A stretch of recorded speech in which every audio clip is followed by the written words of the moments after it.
Alright, hello everyone. Today we'll be giving you a quick presentation of our business plan of our single stream recycling program. We are NWA, which is short known as National Waste Association. And we have my fellow partners. We have Satavius Brown, I'm Marvin Davis, we have Corey Lockett, we have Lindell Arnold, we have Tyler Zielinski. We was founded in California in 1990. We are single-stream recycling refers to a system in which all plastic, paper, metal, and other containers are mixed into a truck and separated at our facilities. Our facilities are referred to as MFRs, which is Material Recovery Facilities. There are over 250 located throughout the U.S., and two of which are located here in Macon, Georgia. Our company description.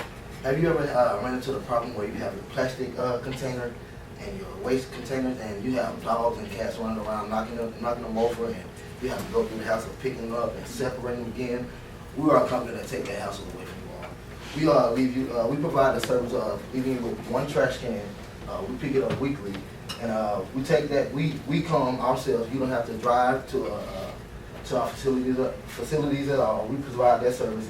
We pick it up and take it to our facilities and separate it. So, as far as our mission statement is concerned, as a company, we set out to maximize resource value while minimizing and even eliminating environmental impact and customer hassle so that both our economy and our environment can survive. Our customers are your average homeowner, so that's basically anyone you know, everyday blue-collar workers, and anyone with a waste collection to be disposed. Our competitors are the Southland Waste Systems. They handle waste to pick up trash and recyclables in Maconville County. And the advantage we have over them is that they only provide a dual trash pickup for your waste disposal. Our competitive advantage is that we reduce sorting efforts, we reduce collection costs, we have more paper grades to be collected, that may be collected, and we also reduce the cost of equipment. As far as our pricing is concerned, we have a base rate of $27 a month. This price includes recycling and trash, and we also the base rate includes curbside bins. And what is effective with our pricing rate is that we have one price for everything compared to our competitors that have multiple prices for different types of recycling and waste. Here's a list of our recyclables. We're also innovating more ways that different items can be added to this list, and this does not include trash. I'm going to introduce our management team. We have our CEO, no other than Marvin Davis, our CFO, Tyler Zielinski, our area coordinator, Satavius Brown, and our MFR managers. We have Lindell Arnold, and we have myself, Corey Lockett. Our CFO is responsible for reporting reports to the board of directors for changes and innovations. Our CFO reports and logs financial statements to the CEO and area coordinator. Our area coordinator reports and maintains the same guidelines between the MRFs and our managers. And for myself and Lindell, the MRF managers, we maintain the facility, we report to the CFO about any problems that is going on. We also coordinate truck crews throughout different communities, and also we facilitate the staff. We're going to partner with Southland Waste in order to help cut our initial high cost, and it also reduces their costs. This provides efficiency with their system that they already have, since they only have the dual system, so we're allowing them to use the single stream system as well. Our operations, basically the CEO and the CFO and the area coordinator are all going to meet with the Southland Waste CEO once a week to report on how the progress is going, like how the single stream is working for their company. And then after these meetings, the area coordinator is going to go through and meet with each of the MRF managers in the area and discuss their plans and goals for those plans to make sure everybody's on the same page. So the operations, the goals that our MRF managers are using is a pickup, dump, sort, and move. So basically, they're picking up your waste and recyclables, they're dumping it at their facilities and sorting it at our facilities, and then they're gonna move it into either recyclables or waste and separate it out. So basically, we come by, we pick up once a week. If like your pickup day is on a holiday, then we'll just move that day back, just like your normal trash would, one day. Here's our number if your service is missed on that day. And either you have the option to either get billed on the 1st or the 15th of each month. Okay, and here are basically our resources. We have one main office, which is located in downtown Macon at 327 Lower Poplar Street. There we have basically our waste management operations office, and we will have an office joint in with them because Southland Waste Management is also there. We have 2 MRFs, which are our resource facilities, and that we use to sort our things. One will be located at 2201 Trade Drive in Macon, Georgia, and the second one will be located on 11th Street, Macon, Georgia. Each facility would have approximately 20 workers at the facility, and these 20 workers includes all shifts, and we're usually open from 6 a.m. to 5 p.m. Those are our standard normal hours, and our workers will be there to sort them and also move them out. We will have trucks. Our trucks will be provided by Southland Systems. The reason we partnered with them was to, like my earlier partner says, to cut our costs and to use their equipment so we won't have to have a high startup cost. Each crew will have 3 men. You have a truck driver, and you have one in the passenger seat and also one in the back, or 2 both in the back.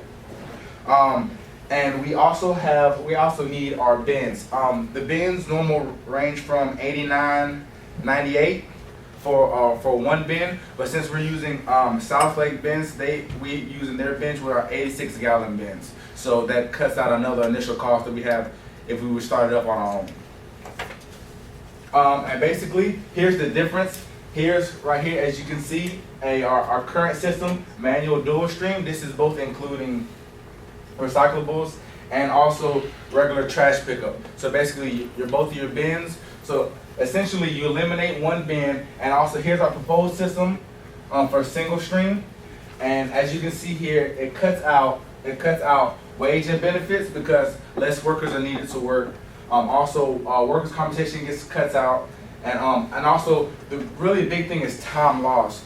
We're really bringing a more efficient way to sort your trash and your recyclables. So you're really getting all your bang for your buck instead of paying for multiple services that you might not use. And as you can see here, the net MRF costs, there's 0 here. The only thing here, we'll be adding those costs, but as you can see here, they balance out due to the fact that we're already cutting costs from our wages and stuff like that. So basically, with the facilities that South Waste already has, we would just be innovating them and critiquing and customizing them for our benefits. And as you can see here, the starting price for them was around $30, and this right here is not including yard pickup, like such things as limbs and branches and stuff like that. And here's our $27.98 rate. The only disadvantages to our single stream recycling is that the contamination of recyclables. As you can see here, putting recyclables together with waste, they can also be contaminated, and also all recyclables cannot be saved during the sort process, and the high startup costs. But as you can see here, with partnering with South Waste, we are cutting our high startup costs due to the fact we don't have to purchase all of our equipment on time. Our expectations are we expect that at least 75% of Macon community will participate in this new innovative waste management service.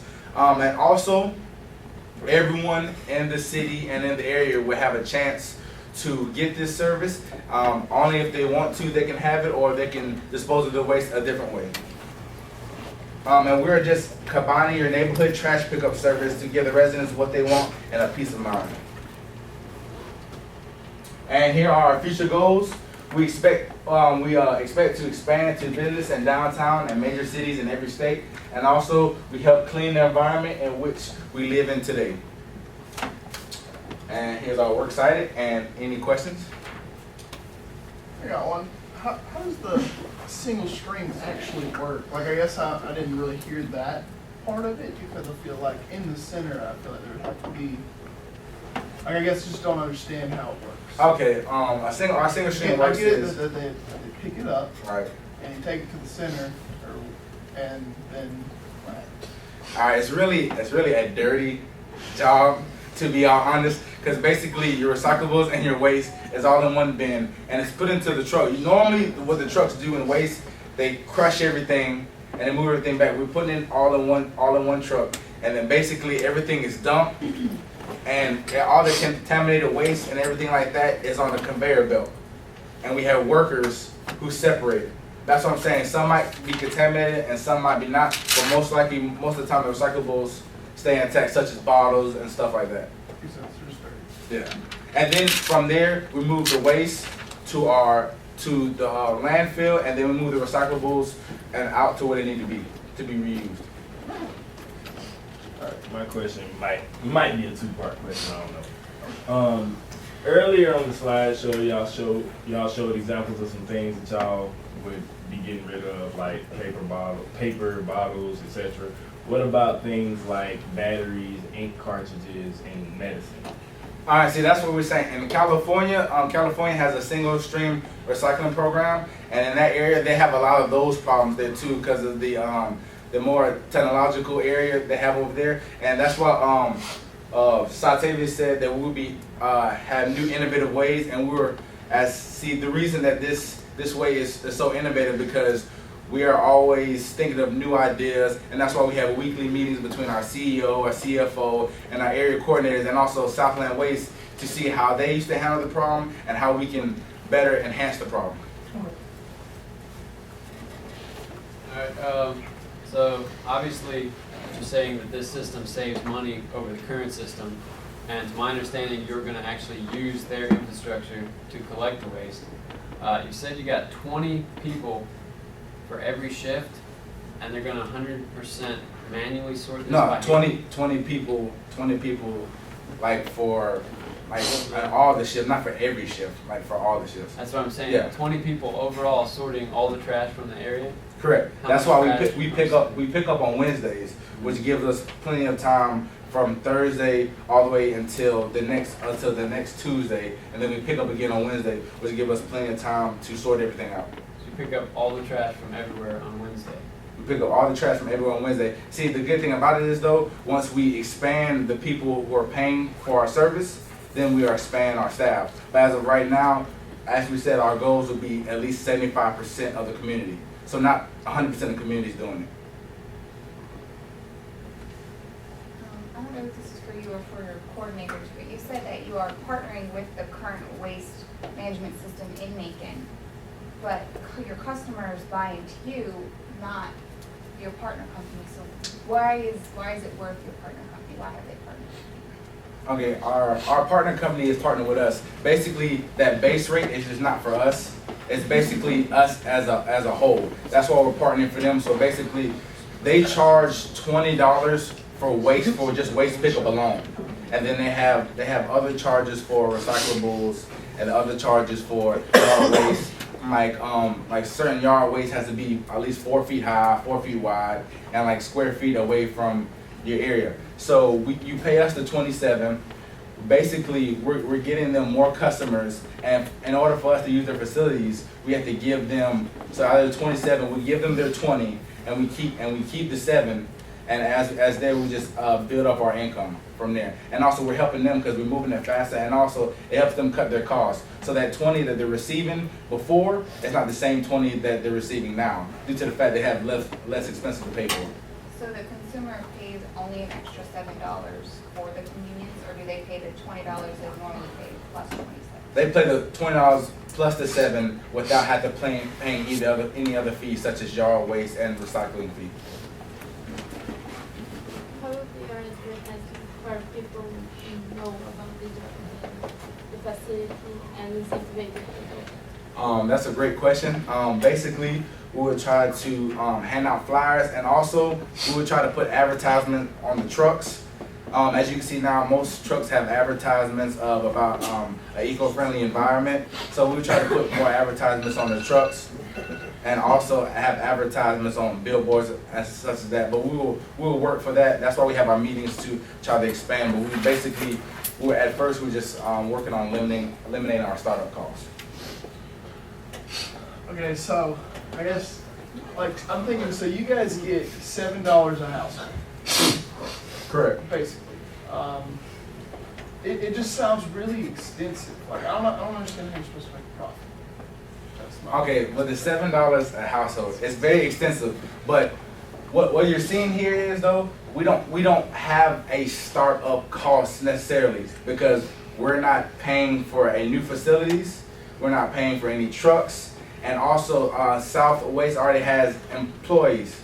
So basically, we're combining our innovative way and also helping them cut their costs in order for us to make more profit. So basically that 27 is being made in a better way.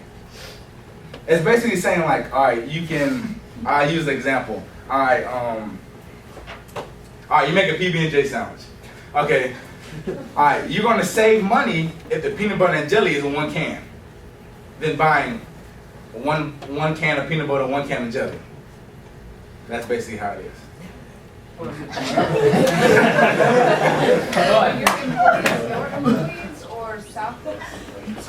That's why we're partnering, because we have employees that we have to help do that, and also we help teach Southland employees about our systems also. So they don't already have 20 employees? No, they already have employees for the already system already, but we're saying in our facilities we're gonna have 20 employees total. So once they're like trained and they got this figured out, what's to stop them from saying nuisance to you guys? Like once they got all the workers that can do it, like what's keeping them from? Do you have a contract? I mean, that's what we'll have a contract. Okay. I have some questions, and Marvin, you've done a wonderful job, but you're not allowed to answer any of my All right. questions. They would kill me over that. Great job. Okay. So along with his question, so why aren't they doing this already? So what is so valuable about you guys that they're actually going to want to partner with you? Why aren't they doing this themselves? And what's so valuable about you that they want to invest in you guys and use their facilities for you? Because nobody's brought this idea up, like it's not in the area yet. The single stream recycling like idea is not around. I doubt, sorry, but I doubt that doing it all, doing all at once is not, I mean, I'm sure that has crossed their mind. But why, do you have a clue of why they haven't done this? Is it expense? Is it time? What's the? Honestly, as you can tell from the questions that Marvin was getting, that, people have their doubts about, single stream recycling issues and programs, but I feel like, you have to take a chance, you gotta take a leap, you gotta take a bound to make something happen. And for Southland to take a chance with us, it's something that we take, we don't take for granted, because I probably assume that a lot of people have come up with this idea, but for somebody to partner with them is something that's hard to find. Okay, but do you know what are the issues? Like, why do you think they haven't done it yet? Is it high cost, or why haven't they done this already if it's so much better to do it this way? It probably does have high costs, and you can tell the profits, as Marvin Chris brought up the profits, $7. That's not a lot, And for a company that's partnering with somebody else, profits is something that we need, especially, because especially with Southland, they're already established company, and then for them to take us on, and to take on that liability of us maybe not, making those certain type of profits that can help them be stable as well, that means a lot. Tyler, how many people are they, so the Southland, how many people are they currently serving? Do you know what their customer base is? They're the only provider for Bibb County.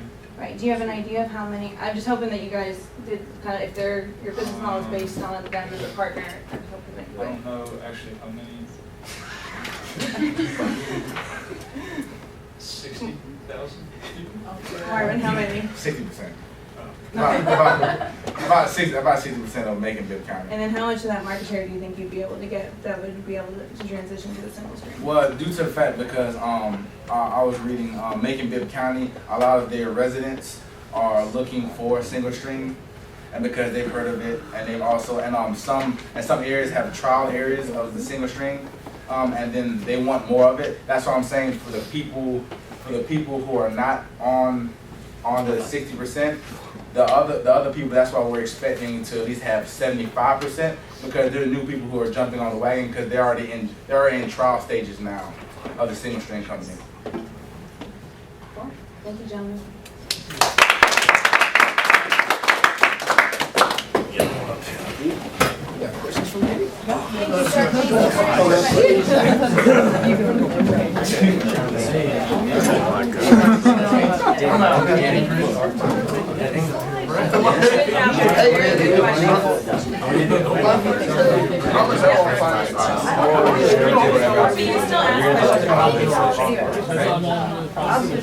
They was hitting me some heat, bro. I'm sorry. I know we were actually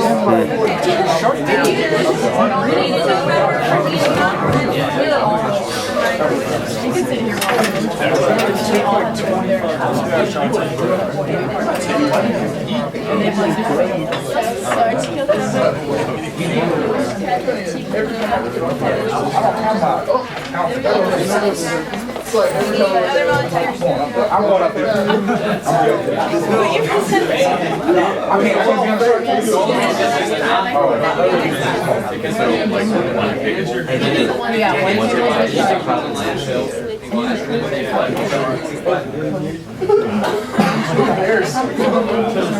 I won't be.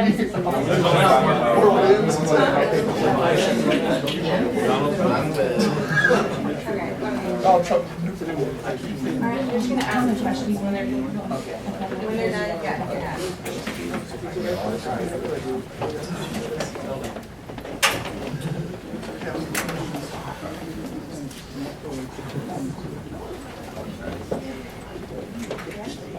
All right. Hey, thank you guys for attending class today. We will be presenting the business model for Classic Cuts Barbershop. We have Corey Hawkins, Andy Nichols, Anna Vadagina, Summer Slayton, and me, Dylan Thomas. So the executive summary for Classic Cuts. Classic Cuts is a locally owned and operated barbershop that provides extraordinary products and services. This shop offers a therapeutic and classic atmosphere to give customers an experience that can't be gained at other shops in the Macon-Bibb County area. Classic Cuts will become profitable by offering a relationship to its customers on top of its top-notch service, will make the business a sought-out business in Middle Georgia. The business model will not only allow Classic Cuts to be trusted and profitable business, but will give customers a place to relax, refresh, sharpen up their professional image. All right, at Classic Cuts, our mission is to provide a quality, one-of-a-kind grooming service while successfully satisfying the needs of our clients. We take pride in our unique old-school atmosphere, offering a variety of products and services like straight-edge razor shades, shoe shines, hot towels, and much more, all catering towards the old professional men or those old at heart.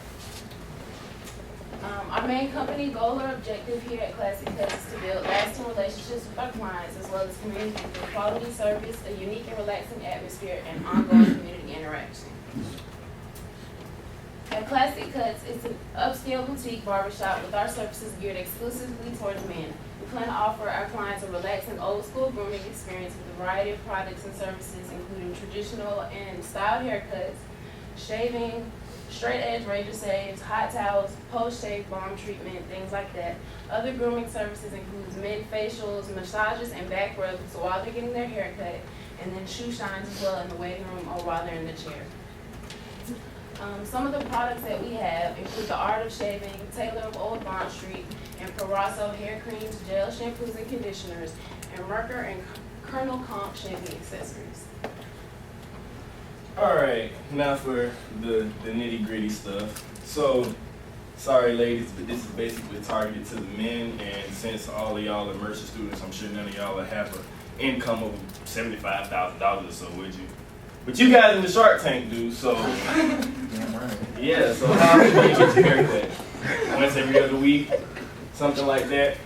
Basically, after doing some research, going in, we had to figure out what exactly we were going to research. So we're focusing in on professional males of what's considered status, people that make about $75,000 a year or more.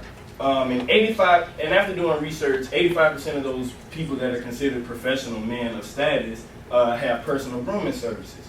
So according to the Census Bureau website from the government, about 33% of the Macon-Bibb County has that household income of $75,000 or more. 2/3 of the Macon-Bibb County area is black or of African descent. So after doing some of our own mathematics and stuff, about 22% of the Macon-Bibb County area, which is 89,991 people as of 2013, is what we're targeting. So that's about 18,000 people. During the first year, we expect to gain about 5.5% of the Macon community, or 5.5% of this market.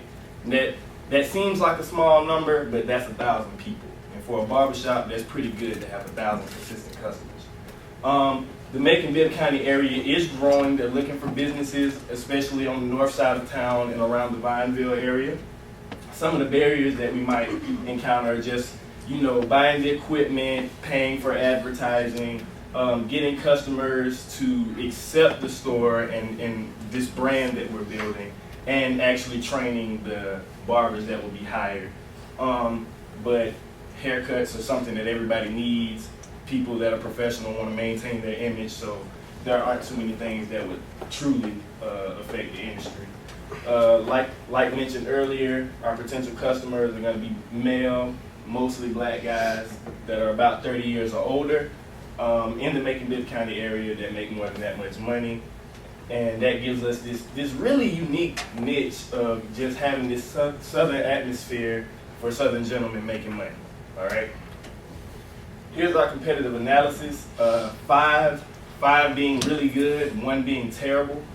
So our products, and some of our competitors, including guys like Great Clips and $8 haircuts down the street, they have really good products. They have okay products. Our price, we're going to be a little bit more costly than some of these other local barbershops. And you can see that, but our quality is great. And then as you can see down here, we offer things that other barbershops just don't offer. Hot towels, shoe shines, single blade razor shave. Some of y'all may not have even had anything like that before because it's not offered in normal barbershops. Oh, one more thing. Credit. What barbershop you know to where you can walk in, get your haircut, and say, all right, I'll pay y'all next week? It doesn't happen because barbershops don't do that anymore. That's something that used to happen back with these old-fashioned barbershops. So marketing strategies through advertising, radio, and newspaper, because that's what old people do. They listen to the radio and read the newspaper. We're going to have a convenient and comfortable area, somewhere that's easy to get, easy for folks to notice that we're there. And we have to build a relationship with the Macon-Bibb County area, with the community, so that we can build trust inside of these people, so they know they're coming to a place where they feel like they belong. We're going to promote something that's unique, that we're comfortable, and I won't say less expensive in that we're going to be cheaper than the other barbershops, but paying for what you're getting, you're really getting a great price with this barbershop. Most people pay about $12, $15 to get a haircut, and the place that we're charging is $20, but that includes your razor shave, your shoe shines, everything that comes with the barbershop is what you're paying for when you get that haircut. All right, management and operations. So Classic Cuts is a sole proprietorship owned by Dylan Thomas. Dylan received his degree in management from Mercer University. He has prior experience as a barber, and when he graduated, he decided to open his own business. So Dylan's responsibilities as an owner would include managing overall daily routine of the business. He would have to hire, supervise, and train the employees. He would have to work 5 days a week as a barber if necessary. And he would also be in charge of all the financial matters, including the invoices, buying the inventory, and etc. We would hire 6 part-time or full-time barbers. They would have to pay $500 chair rental each month to work there. And then barbers would earn 80% of what they make and give 20% back to the business. Classic Cuts would operate 5 days a week, Tuesday through Saturday, from 9 a.m. to 8 p.m. in downtown Macon, Georgia, on 2nd Street. All right, the financial plan, the main focus of our financial plan is to maintain and reward loyal customers of Classic Cuts. Like Dylan said, we do offer a credit, so people can come in if they don't have the money on them at the time, get their haircut, and get back with us next week when they come in for the next haircut. And then we will also, say you're on your 10th haircut, we will also offer free haircuts, kind of like a Moe's deal. While continuing the pursuit of new customers day in and day out, a lot of the money from the chair rentals are going to go back into advertisement. And the way we would like to advertise is through the newspaper and also through the radio. We feel like that would get our name out there and grow that 5.5% that we're looking for. Also, Classic Cuts focuses on hiring and maintaining the best barbers in Macon, Georgia by providing an exceptional work environment. When talking to a few barbers around the Macon area, they said that they make 75% and the company's making 25%. So we offer the barbers more money. The chair rental is about the same, but when you do get a barber, the barber kind of comes with their customers, all the customer loyalty. So if a barber's leaving another shop to come work for us, we will also gain their customers. So by hiring the best barbers in Macon, we could also grow that 5.5% we're looking for. We must provide our clients with professional barbershop experience, also reward them, continue to grow. And then our barbers are going to supply everything needed for the cut, but then the 20% will provide all the shampoos and things needed for the haircuts. And then for each service, like I said, the barber's going to get 80%, where the company's getting 20%.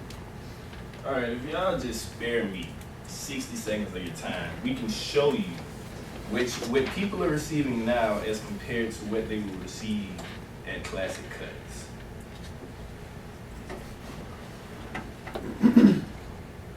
This is where your ice cream comes from. The creamy poop of a mystic unicorn. Kevin, what up, brother? I done told you 4 times. It's Ricky.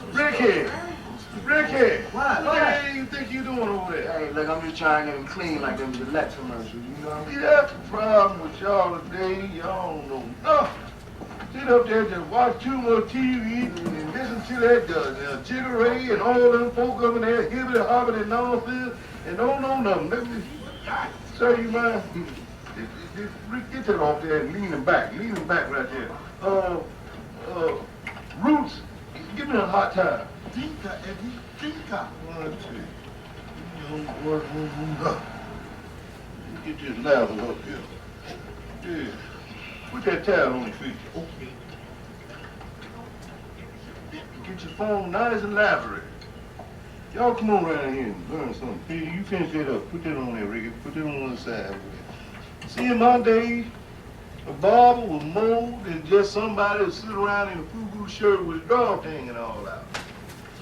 In my day, a barber was a counselor, he was a fashion expert, he was a style coach, pimp, just general all-around hustler.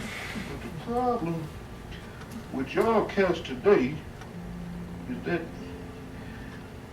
you got no skill, no sense of history. And then, all right, so basically all that was getting at was back in the day, barbershops used to offer a lot more than what they offer now. And we need to get back, or at least offer something that nobody else is offering. Places that go back and where your barber is somebody that you come back and relate to in a nice, classic environment that nobody else is providing. Do y'all have any questions? I have a question. I guess I would want you guys to describe your efforts in maintaining quality, like your product selection and your services, as well as like hygiene and stuff like that. What do you mean by our efforts? I mean, obviously, we're going to keep it clean. Like, that's the number one Right. barbershop. We want to keep the best products. Like, we had Taylor, Barn Street, all of those. Those are some of the best old school, I guess you would say traditional products. So like I said, we're always gonna keep whatever's number one in the market at that moment, and right now that's what's popular. I'm gonna let them go through with their questions and I'll bring up different. You stated that each service is about $20, and you listed also a variety of things that occurred with the service. So, strip and shave, shoe shine, as well as a haircut. Is it financially sound, and is it worth the barber's time to do all of those services for $20? How much time do each of those things take? And is there a profit from that $20? So basically, the profits that we're really gaining on is the chair rental, because 6 chairs is $3,000 each week. The chair rental is each week. I don't know if we failed to mention that earlier, but it's each week. So that's $3,000 coming in each week for us to help pay for the product. But then we also have the 20% coming back, so $4 off each haircut. And by hiring the best barbers in Macon, Georgia, they are capable of making it efficient and getting the customers in and out of the door. So, just to go into a little bit more detail with that, as mentioned earlier, the barber is making 80%.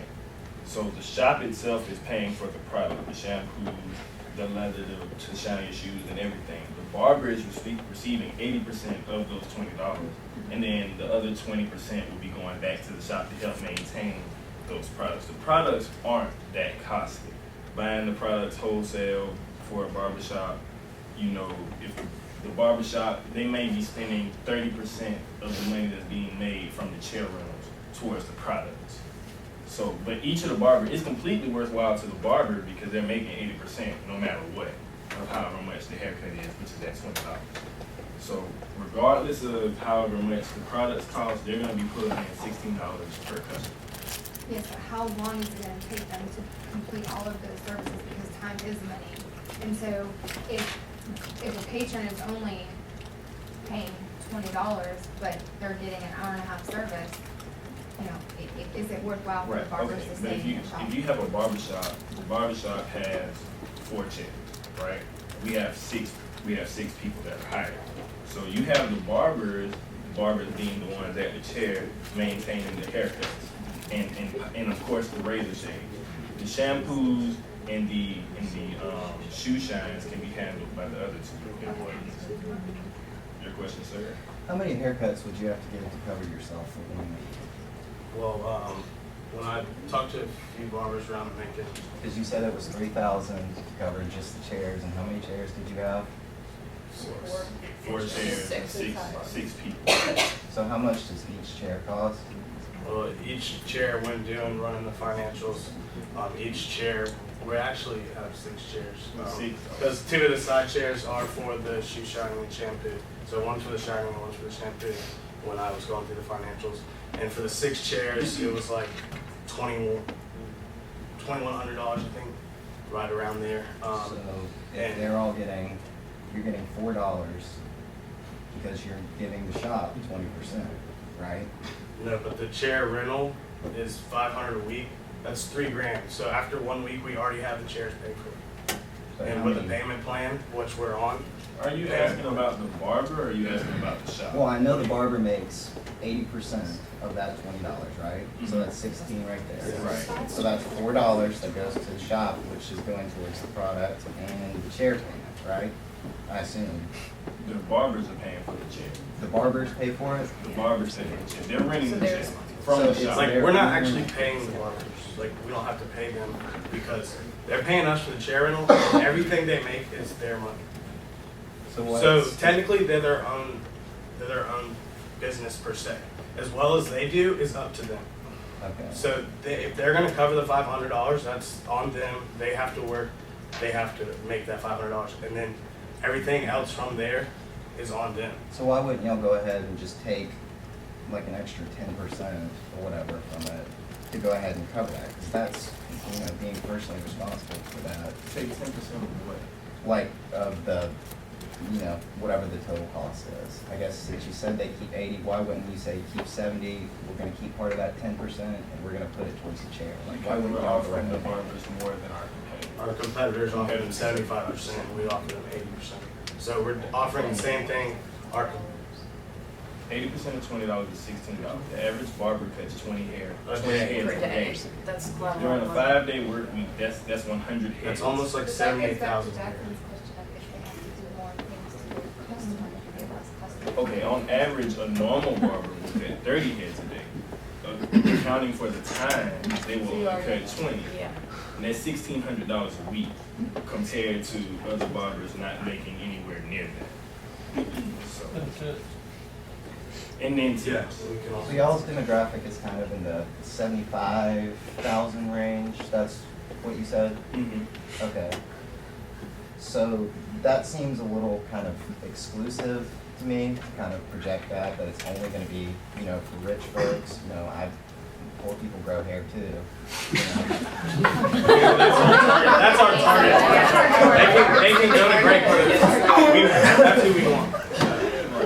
And another thing, with the credit thing, do y'all really think that's gonna work? I mean, of course, before offering credit, we'll make sure they are loyal customers. We're not off day one, we're not just gonna say, yeah, free haircut. You know, if they come I in, understand they that. come in 10 times and we feel confident and trust But them. do you really think people in Macon and Bibb County will play by those rules? People, If you're making $75,000 a year, you're probably an upstanding member of you're not gonna care about I don't know, $20. man, I've seen Wolf of Wall Street. Rich people do make bad decisions too. So, Eileen, do you have a question? Yeah. That may join what he said. Do you know how many haircuts or services per week do you need to break even?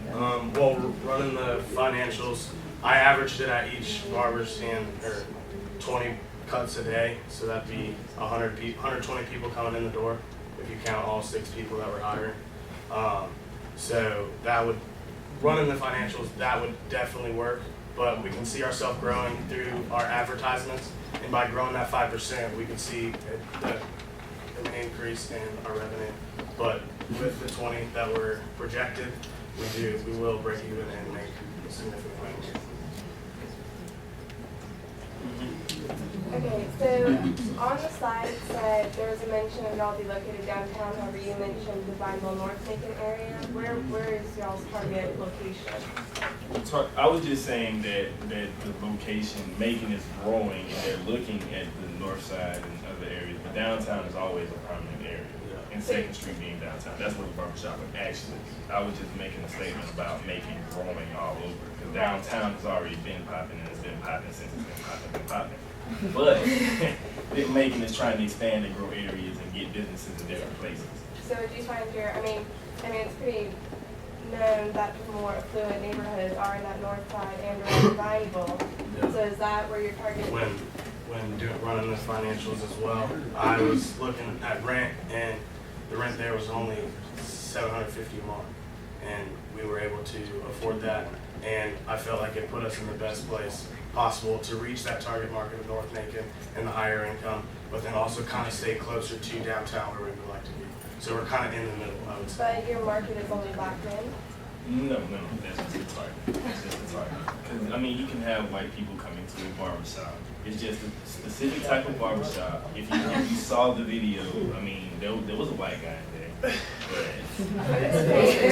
That doesn't quite match up. If your target market is just more affluent, upper class, I mean, that's And not as you can always. see, if you, it was mentioned earlier that if you have 85%, if you have 33% of Bibb County making that income, and then 67% of the Macon-Bibb County area is black, that means approximately 22% of Macon is going to be black with that income. But do you think that income is spread proportionally?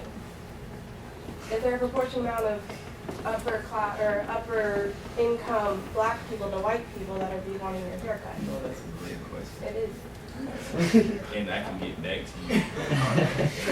I mean, I'm just saying it's going to be hard if you're targeting, if you're creating this environment that's tailored for those historical black barbershops, and I know that's what you're going for, but that isn't where your money is. If you're trying to aim towards these more affluent neighborhoods, it's going to be more of these diverse cultures that are going to want that same experience. We were just going off of the assumption that with Macon being predominantly a black area, if you say that this amount of people make above this amount of money, it would be safe to assume that that percentage would be of the culture that's predominantly in the Macon area. Yes, sir.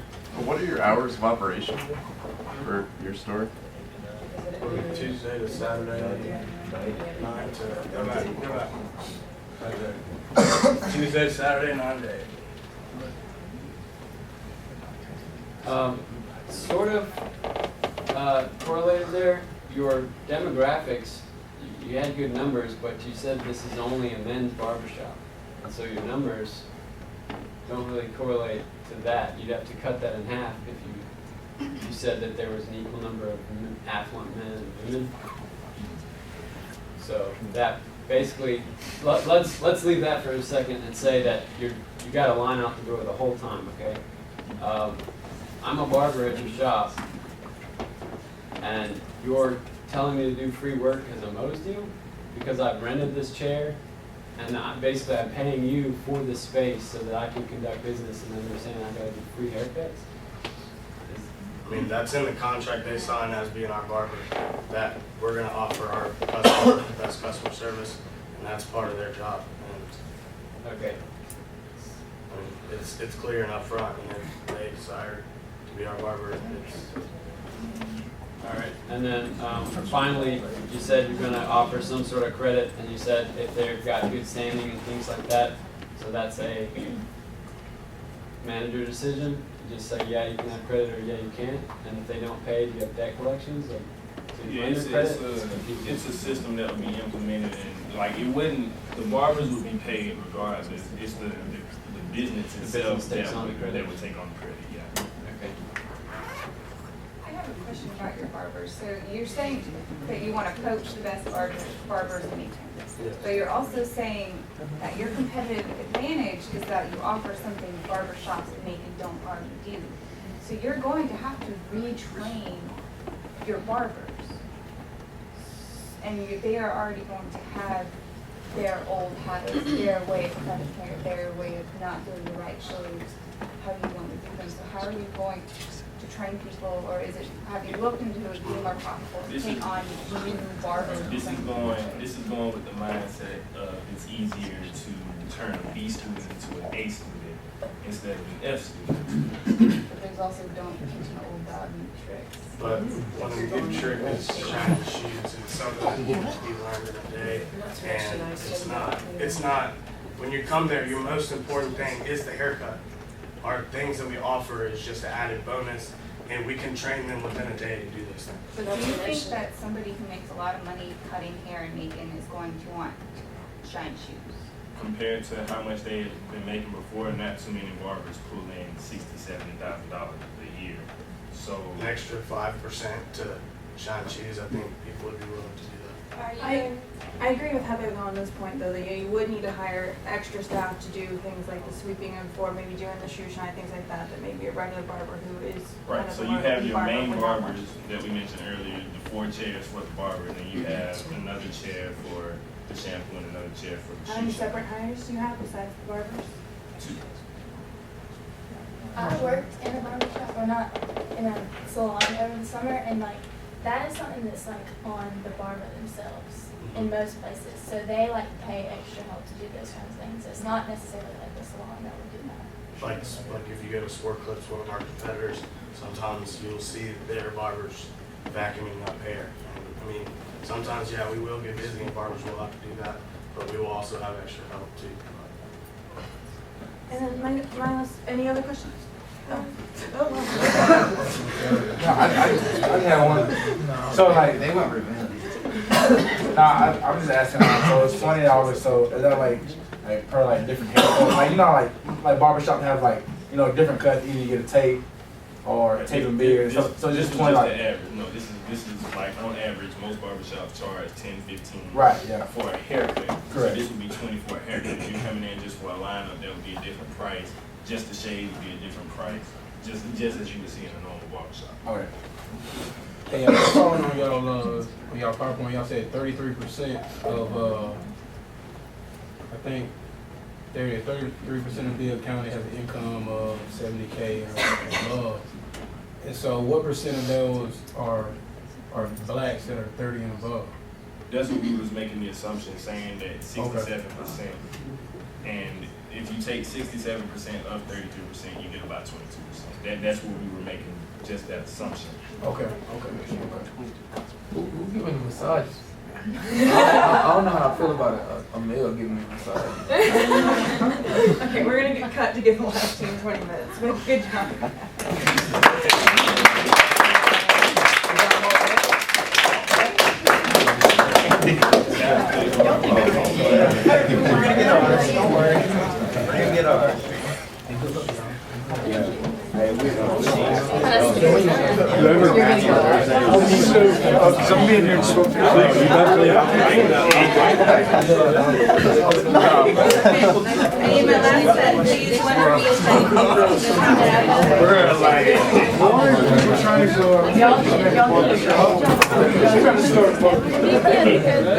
I don't want to start a thing.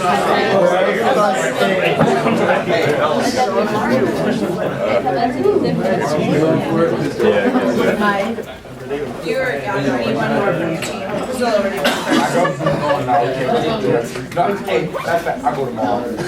Thursday. I need one of you two. Still already one of them. That's all that matters.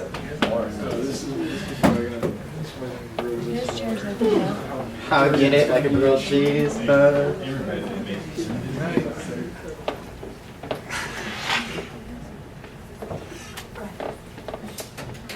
Okay, so we are Cheesy Knights. I am Chirag Dada, that's Anna Dooley, this is Danny Edgeworth, that's Coy Giles, and that is Cassie Wimpy. Okay, so it's a late night and you're hungry. So you've been up all night studying for your exams, we got finals week coming up, or you're coming home from a night downtown. So you're starving, and you don't want to drive off campus, or maybe you can drive. And so what do you do? Dylan, what do you do? You're hungry. What do you do? I mean, I have a car. But you're coming home from downtown. You're drunk. Yeah. You can't drive. You want food, you're hungry. You got the drug cheese. I ain't got nothing to do, man.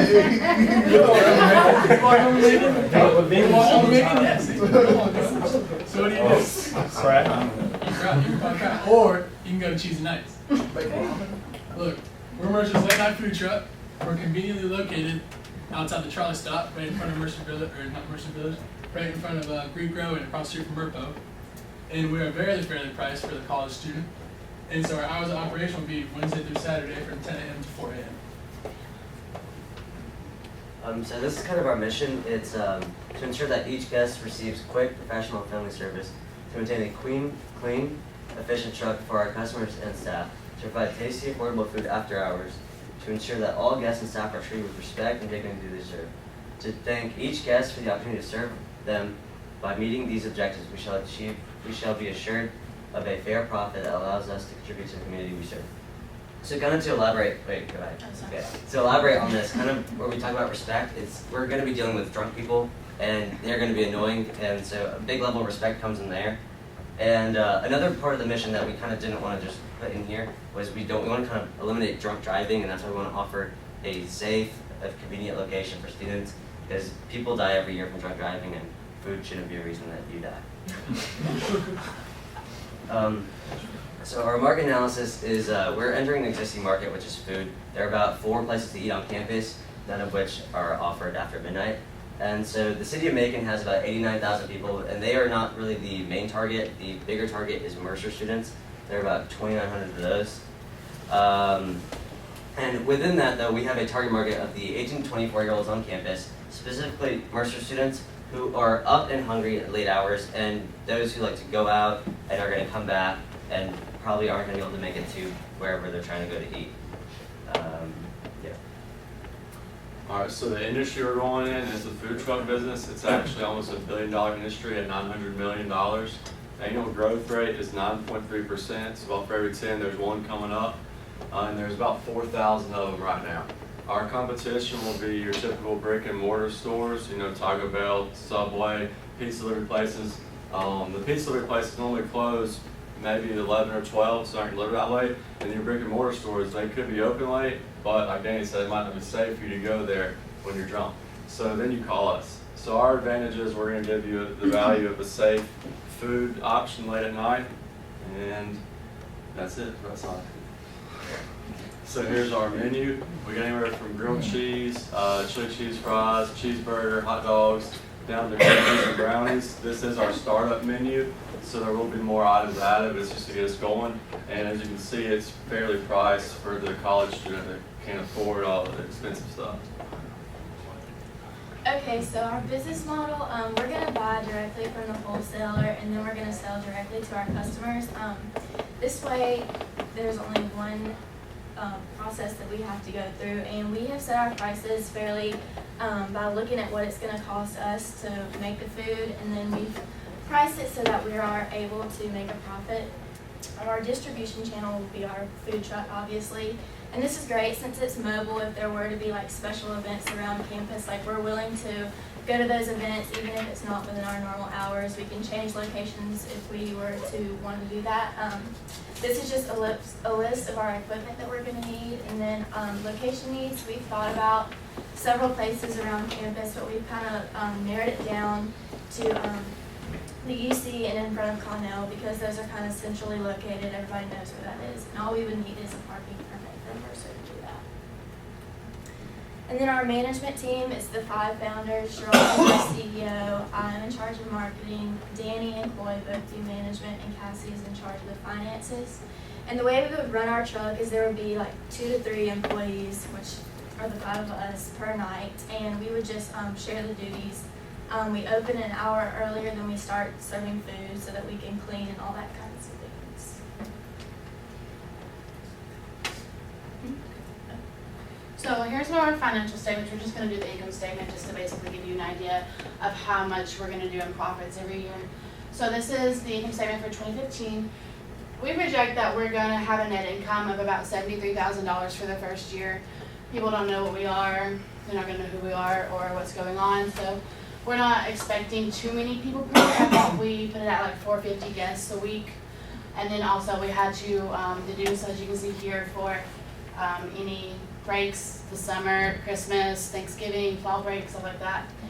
And so for this first year, like I said, our net income was about $73,000. And same thing for 2016, except our net income went up to $117,000, including all of our expenses. And these don't really change too much because insurance doesn't really change, travel prices, advertising, stuff like that. It's just more that for this one we estimated about 900 guests per week because second year people's gonna know what's going on.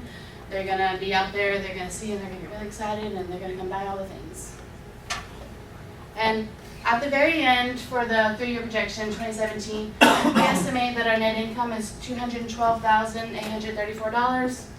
This is after 3 years, and like I said, most of our expenses won't change. There's going to be some fluctuations in prices as some things go up and down in the economy, but this is what we have projected so far. Okay, so as far as promotion, we figured that Facebook would be the best way to reach our target audience. This is because we didn't think our market is big enough to make an actual website, and Facebook does most of the things that a website could do.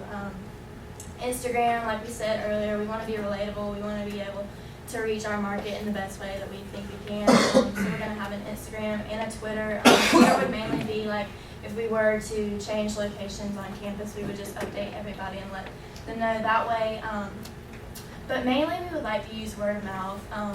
The 5 people we have up here represent a lot of different organizations on campus, and we have said that we would go personally talk to those organizations that we're involved in just to like let the people know what's going on, who we are. We also are going to plan on making flyers, and this would only cost or we've set aside $50 a month to do this, which is very doable to put flyers around Mercer, just let people know that way. So hopefully we should be open by next semester. We are teasing it. Thank you.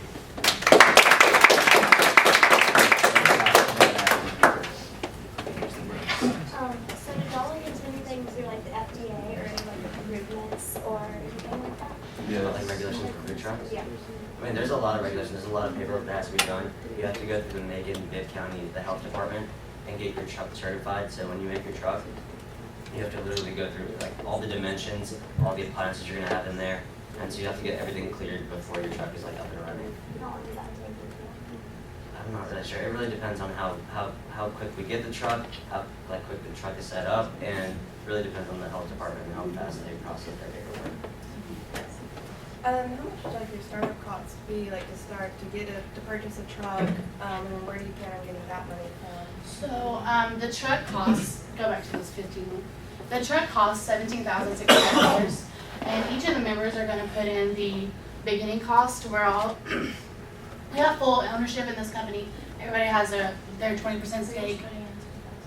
We each put in $10,000 and however much else is necessary to provide that first $10,583 that we need for the month of January. So what kind of business form are y'all setting up under? A general partnership.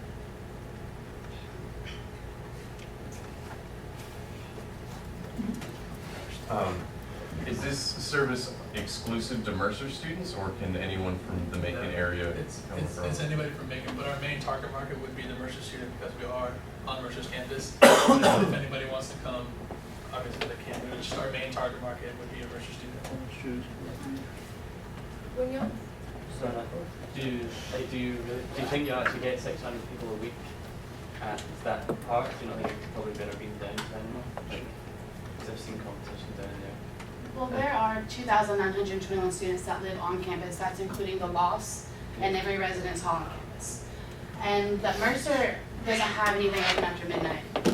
And we're open until 4 a.m. So throughout those 6 hours, we do expect roughly 600 guests per week. But I mean, what are you going to do to undermine the competition at the break home? Like, so people come out of the club and they're hungry. At the Charlie Stop downtown? Food truck, yes. I actually haven't seen it downtown in quite a while. But people usually don't even go to that food truck. Like, you could be at the Charlie Stop and it'll be there. But I don't really ever see too many people over there.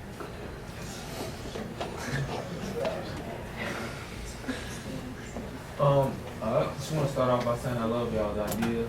But given the amount of crime in this area, what do you guys plan on doing about security? Marco. The location was like, we're close to Murphy. Makes sense. I've got carried for a minute.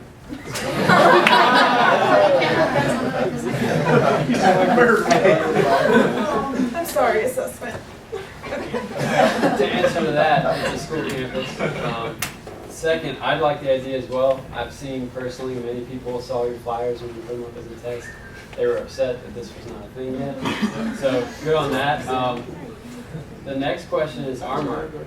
As you may or may not know, very proprietary on this location.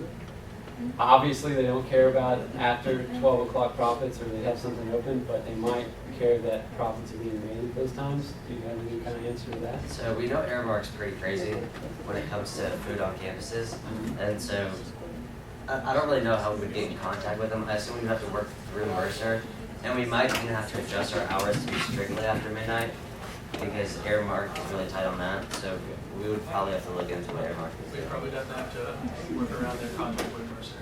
Second, you mentioned you're going to be up by Merco or by the CSC. Is there going to be some kind of way to track where you are? Yeah, Yeah, Social media. The Twitter account would update you where we are. Okay, and also you said the truck and all the equipment is $17,000? The truck was The full truck of is stuff. $17,000. The equipment is about $1,000 every. Well, we did like this is like a plan. Well, all of this is a plan, just to pay it off in the first year. All of our equipment will cost us about $1,000 per month, so that we can get everything in there to begin with. And So $17,000 is a payment? It's not. $17,600 is the total cost for the truck. So, yeah, I do really like this idea. Who came up with who was in charge of setting prices? We set them together. Y'all set them together. We kind of looked at like a lot of other food trucks around like the country. Right, so And y'all kinda were comparing to other food trucks and not your competitors being McDonald's, Crystal's, Burger King. Because I noticed that a cheeseburger was $5. And at Burger King, a hamburger is 96 cents. But you have to remember, you have to remember we're in walking distance.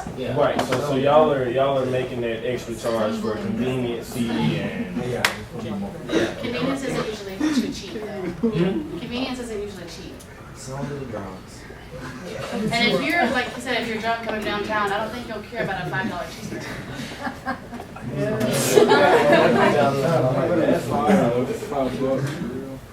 Are you, I don't know, like fair bucks, $90, like something you can work out with? That's the thing you were on Mercer and Earmark, and we were planning on taking $90 and Bear Bucks, just so like Mercer students who don't have like all that money in their car, they can always spend their $90. Also, I didn't really get to read it in detail. Do y'all offer combos? We'd have to look at that. We don't have that planned for right now. Just a thought, because a hamburger being $5 and fries being $3 and a drink being $2, you could possibly put it all together to save them $1 or $2. We'll take that into consideration. Y'all, I would buy y'all's food. That's what I would do. That's all I got to say. I would buy y'all's food.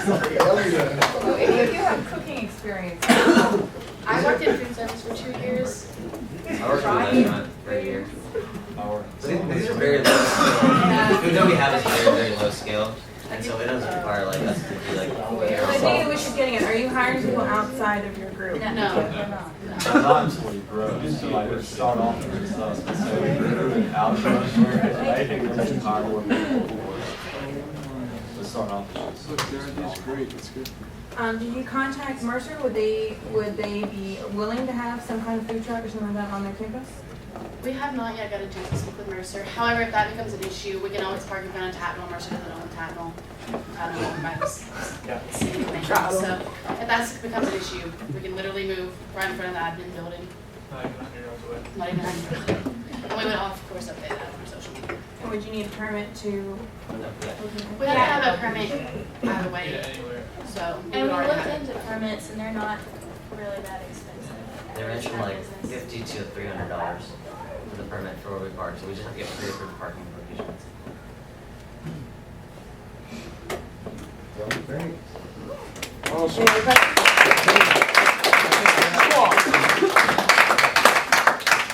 When do you all open? You said it's gonna take 2 semesters.